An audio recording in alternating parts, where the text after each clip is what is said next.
Já pararam para pensar por que aquela dor lombar terrível de um paciente simplesmente não vai embora, mesmo quando a ressonância volta limpinha, sem mostrar absolutamente nada? Pois é, pensemos no caso do Antônio. Ele sofre com uma dor crônica e difusa nas costas, mas os exames dele parecem perfeitos. É o tipo de mistério que frustra tanto a gente na prática clínica, quanto, claro, quem está sentindo a dor na pele. Bom, vamos mergulhar fundo nisso agora.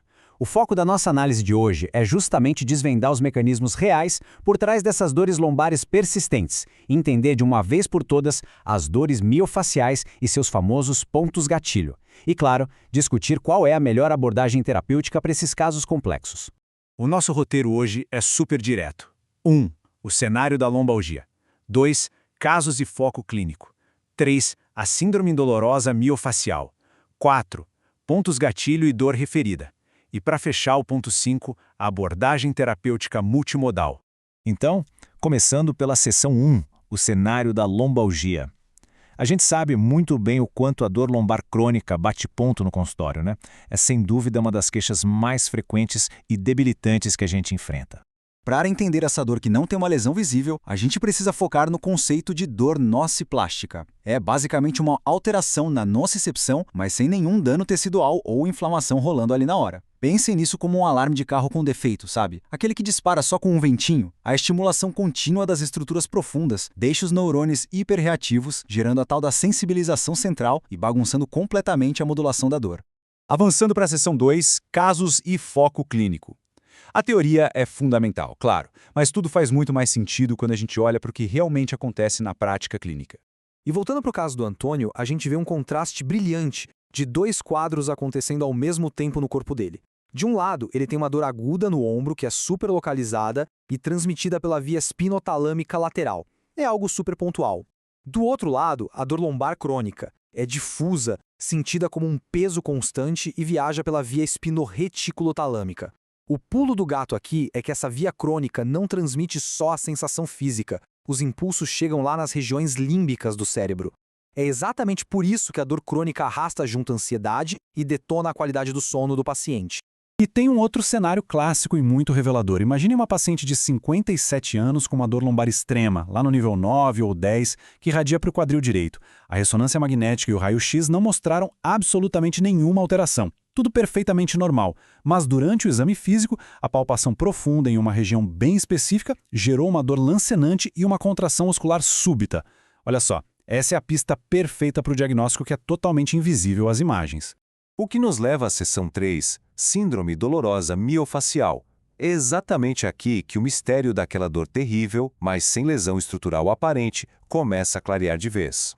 Olhando para essa definição clínica, o que realmente chama atenção é que a síndrome dolorosa miofacial é, na essência, um quadro de dor regional músculo-esquelética profunda.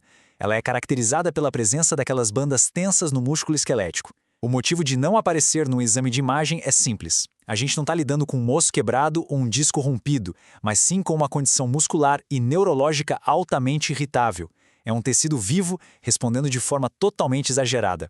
E a chave mestra para desvendar isso é o ponto gatilho. Na prática, a gente está caçando essas pequenas áreas hiperirritáveis dentro da banda tensa. Quando são comprimidas, elas não doem apenas ali no local, mas reproduzem exatamente a dor habitual que o paciente relata no dia a dia. Além disso, elas disparam aquela resposta de contração local, o famoso twitch response. Mas o ponto mais crucial para fechar o diagnóstico, com certeza, é a total ausência de um processo inflamatório evidente.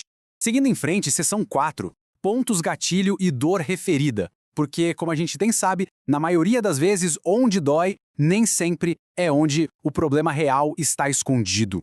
A dor referida é um fenômeno simplesmente fascinante. É quando a dor é sentida em um local totalmente diferente da verdadeira lesão. E ela é bem diferente daquela dor superficial e aguda que a gente conhece. Ela é surda, difusa, super difícil de localizar com o dedo. Aquele ponto gatilho no músculo quadrado lombar da nossa paciente de 57 anos estava, na verdade, projetando ativamente a dor lá para o quadril dela. Louco, né? Mas como a biologia explica esse truque do cérebro? É através do mecanismo de convergência-facilitação. Pense na medula espinhal como um grande quadro de distribuição de energia. O ponto gatilho miofacial entra em cena e manda um estímulo extra que amplifica e meio que confunde os neurônios dessa via.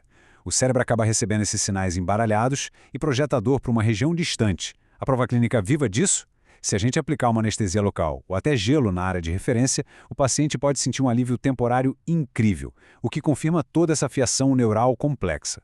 E chegamos à seção 5, abordagem terapêutica multimodal. Entender como a dor funciona é só metade do caminho, certo? A outra metade é saber exatamente como intervir e resolver o problema. O ponto crucial aqui é que o manejo da dor lombar crônica pede um ataque em várias frentes.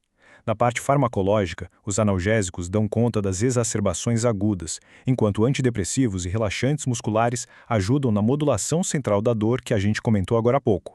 Mas a medicação sozinha não faz milagre de jeito nenhum.